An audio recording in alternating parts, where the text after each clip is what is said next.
Hey guys, welcome back to some more Sly Cooper. Oh, this is going well. Yeah, well, that was, but this is Mary with a paddle. Well, I mean, he's better. Well, no, Sonic in that one trailer was still better than him. Battle. That was probably like the most annoying thing of that trailer. Him just doing the paddles like. Yeah, that was not great. So today we're making our way to China to take down the Panda King. This guy is actually one of the more memorable characters because he actually appears later in the Sly series as well. He makes a reappearance in Sly 3. Oh, he does? This looks like this. I swear, just the images of this looks like Kung Fu. Yeah, it does look like Kung Fu Panda a bit.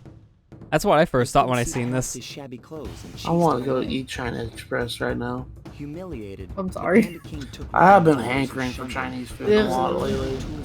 No, I thought you were saying like it reminds you of Kung Fu Panda. It's like I see that more. No, she did say. Is that guy voiced by Jack Black? I've only ever seen. Okay, well, yeah, our conversation went way. Yeah, it's like, oh yeah, it reminds me of that Chinese food place. No, it reminds me of the Kung Fu Panda, the movie. That's not what I meant, but sure. Sorry. I said it reminds me of Kung Fu Panda. Matthew said because of that, he wants Chinese now to eat. Fire in the sky. So does he have pyrokinetic power? Is that what the story's telling By us? power, you mean he has a lot of fireworks, and yes. Yeah. Yeah, he's a pyromaniac. He just loves shooting off fireworks, which in turn destroys a whole bunch of stuff. It's Kung Fu Panda. They stole the storyline. I've only ever watched the first one. There's like 4 of I them know now. it was like 4. Yeah, I think I may have seen like pieces of the second. I don't remember, but I know I own the first on like Amazon because I gave it away for free one year. The only movie I actually have. Take this trash from us, please. Yeah, we can't sell it. We'll just give it away. Actually, it's actually a pretty good movie if you like that kind of stuff. Yeah. Oh my gosh, that's awful! That poor village just got. I know, it's a bad movie. Everyone's review. When they come out of the theater, oh my gosh, it's awful. I heard that Kung Fu Panda wasn't that bad. It's actually a really good movie. No, it was fine. I know like later on it started to get worse. It had that same idea as a lot of movies back then where the first one was the best and afterwards it went downhill. Yeah, that happens with a lot of animated movies. Yeah. I mean, look at what Disney did. That's why they stopped doing sequels. Yeah. No, they still do sequels. I'm about to say, yeah, looks like Frozen 2 did just as good as the first. I mean, like the straight to DVD sequels back in the 2000s, early 2000s. DVD, you're saying VHS here. Or VHS. Remember those things? Bye, Sly. Hi, Sly, you're right past the wall. How did that happen? Yeah, so that section's weird. You can activate the checkpoint through the wall. So instead of having to climb all the way around that wall, you can just jump off and respawn on the other side. That's weird. You burn a life, but it's actually faster. This is a weird world. There's a lot of things that are actually very strange about this, because apparently in development, this was supposed to be the first world of the game. But then when they restructured things, it became the 4th world. So you're going to notice that this place feels kind of easy compared to the other 2 worlds we just came from because of how they weirdly structured this at the end. That's kind of weird. Yeah, there's a lot of hints that this was originally supposed to be the first world because a lot of things reintroduce themselves here like it's supposed to be your first time doing them. The fact that the difficulty feels easier than Mugshot's territory, and just it's very short too. Like I feel like it's a little bit shorter than Ms. Ruby's hideout. For some reason, I remember this world being part of the trailer that they showed back when this game was first released. It probably was. Then again, a lot of games use snow levels in their trailers, so. Yeah. Yeah, because the snow aesthetic is pleasing to the eyes. I mean, hey, at least they don't very spoil much with this, unlike certain trailers. Except the Star Wars trailers and the dang commercials that spoil the ending. I'm gonna be honest with you. Speaking of that, I was just talking to Amber about this stupid stuff. I'm playing Fire Emblem Three Houses, right? And They have a little, intro movie that plays if you push the start button at the very beginning.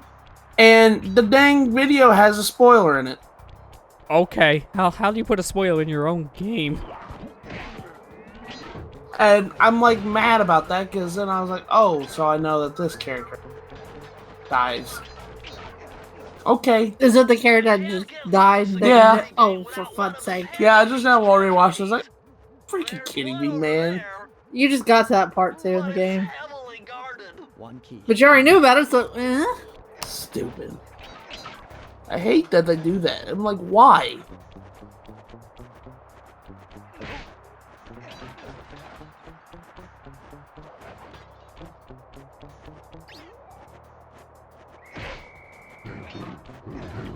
Are you using your invisibility power? Yeah, but there's a major problem with this. In order to use it, you have to stand completely still. So if anyone is hovering above you, you're kind of screwed. Also, sometimes the graphics glitch out with the move, so you just kind of sparkle. It's supposed to be see-through, but instead of just sparkle. Honestly, the invisibility is cool, but it doesn't have a practical use. I can only think of one level this is actually useful, and it has conveyor belts. That's it. Outside of that level, never use it. weird. Even though we try to use it now. Yeah, I wanted to use it now just to kind of show it off, but it's really not good, especially if you get caught. If you get caught, they're just going to surround you anyways, and they're not going to move. So you're just going to be sitting there until you decide to just end up taking a hit anyways. If you get caught, you have to put in that one quote from Milan that says, "Now all of China knows you're here." Yeah. Now all China knows you're here. I got a real headache figuring this one out. Input 578. How did you get a headache from this? Slide numbers are hard. It's like 300. What was the probability of trying to figure out a code? How many combinations you can with a 3-digit number? 9 times 9 times 9. 9 times 80. 9 is what? Then move around with the left analog stick. Why are we talking about this? I'm trying to think of all the possible outcomes of a 3-digit code. How many outcomes you can get? I mean, I guess it can depend, but yeah, there's a lot of things there. I don't know exactly either. Sly, what are you doing? What the heck? Let's slide. I got stuck on the staircase. Like, all right, time to do jumping jacks. 729 possible outcomes. I was thinking it would be more than that for some reason. 729. So, we immediately just got an upgrade for an invisibility power because the game devs knew that this was a terrible power on its own. So now we have the ability to walk with it. It's still not good. You move so slow, so it's kind of helpful, but you're still better off just avoiding enemies. Very situational, in my opinion. No problem. They seem to have plenty of firepower around here. I'll just have to find a few more treasure keys to get at it. Sorry, that doesn't sound right now. I think about 720. Yeah, I was gonna say, it's like, you got 3 digits. They go from 1 to 9. Yeah.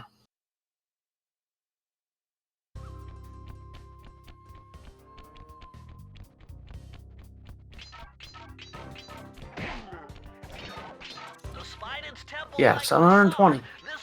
I was right. Wait, what? I was not right. That's not what the number. Yeah, I was gonna say, you said 7 something. 720.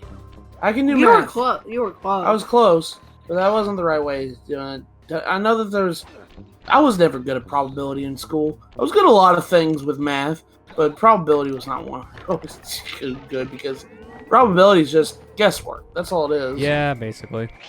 How close can you get to the right number? I don't know, Sly. I think they want you dead with all these lasers.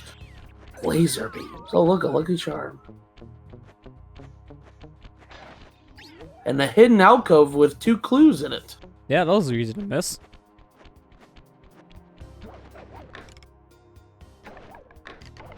These lasers seem very ineffective. There are only 2 of them down there, and they're very spread out. Yeah, you got a big old gap right there. You can obviously get Now, somebody. look, they're on a set budget, okay? They did their best.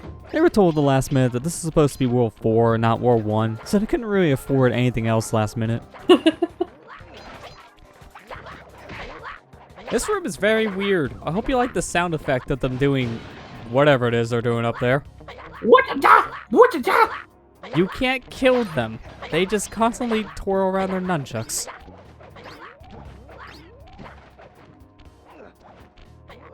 They're just really excited, okay? They're practicing their nunchucks. We gotta practice. The Wii comes out soon. Oh my god. When did this game come out? 2002? I think so. Something like that. Look it up. That's what I'm doing right now. So I can find the original release date. Because obviously this version was after the Wii. I think it was like 2013 or something like that. This version came out. Yeah, this was 2002. The original version. Oh, right. What's it that? What's it that? We didn't know what the Wii was back then, so how could they know?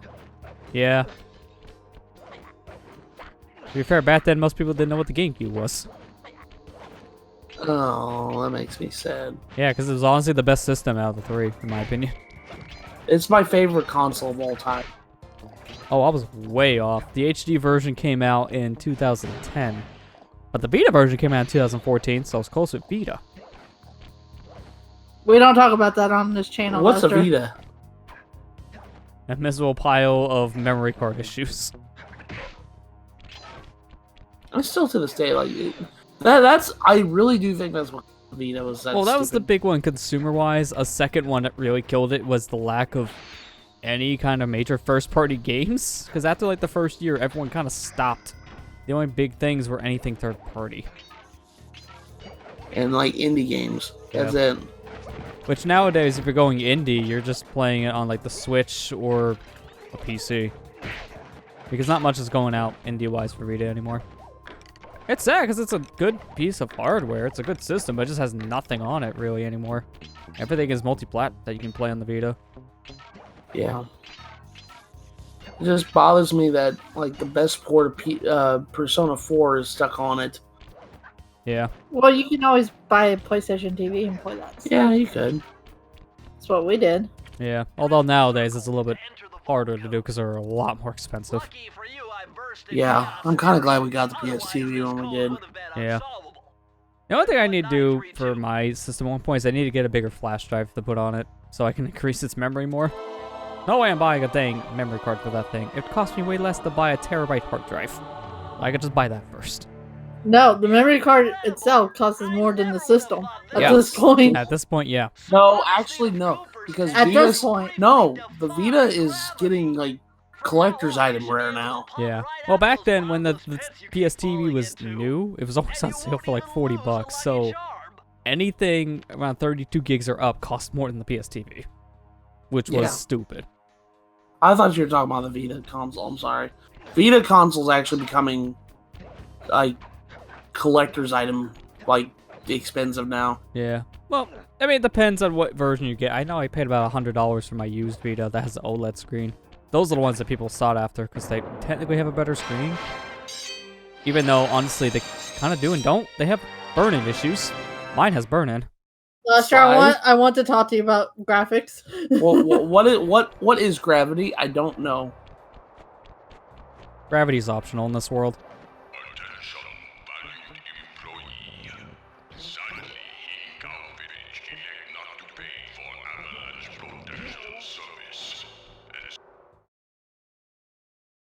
You just interrupted him.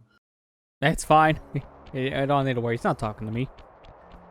He's talking to valued employee. Just the one valued employee. The rest of them don't count. Like a good place to try out your new invisibility move. Hold down the Is that the conveyor part? Yeah, these are the conveyor belts that they kind of made the invisibility move for. Not lasers, not But Searchlights, not the thing guards. is, these searchlights, Oh, and if if you the guards jump already over see them you, on the guards, then then the they don't invisibility see you, ring so won't work. sometimes you're better off just jumping over the lights instead of walking through them as slow as possible.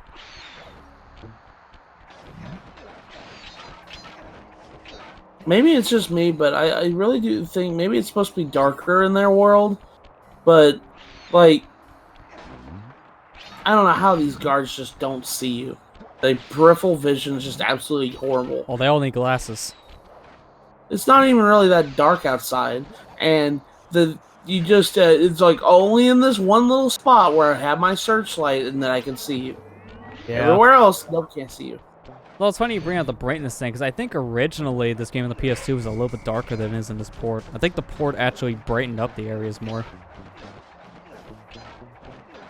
Game logic. I mean, that one kind of makes sense, because then if a lot of people complain that your game is too dark, then sometimes on a re-release, they'll just jack up the brightness to fix it. Now, if only they did that with text boxes. Yeah. What's that? You can't read it. All right, we'll make it smaller. No. Gosh, I can't. Good thing I don't play Doom 2016 for the story because, man, the text boxes in Doom 2016 are horrible too. Yeah, you just have to really listen for that, because you're not reading those subtitles. Nope. Well, that's why they made it for Switch, where you can play it in handheld and read it. It's not much better, because I don't think the subtitles are that much bigger on that system. No, they're still super small too. Yeah. And they put that up. Because because you don't play Doom for the story, you play Doom for the Killing. bang bang. Yeah, I mean, it doesn't really have much story, to be fair. Most of your story is in the beginning, middle, and end. The rest of the game, you're just shooting things. Oh my gosh, how did you manage that? Yeah, a lot of tight jumps here. Honestly, you don't really need to do this, because just immediately go over, break the hydrant, and then just go back for the clues. That would probably be a lot easier. We live on the edge here. But Lester wants to be fancy. You know, I like this section right here, because this is actually a weird section of the game because of how long you're hanging around. There is a chance sometimes when you grab on one of those pulleys, you could just go in the T-pose. Oh my god. I love it when you get the T-pose. How many lucky charms do you have? Well, I had a golden one, so I was able to take 2 extra hits there. Okay. Not enough. No, I need more.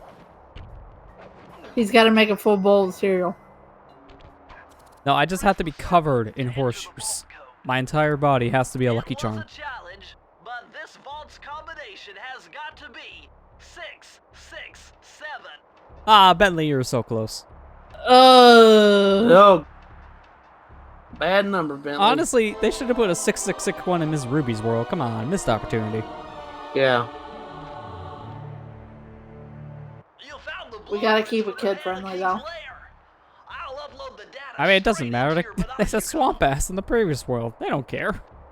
Yeah, they did say swamp ass, didn't they? Yep. They don't care.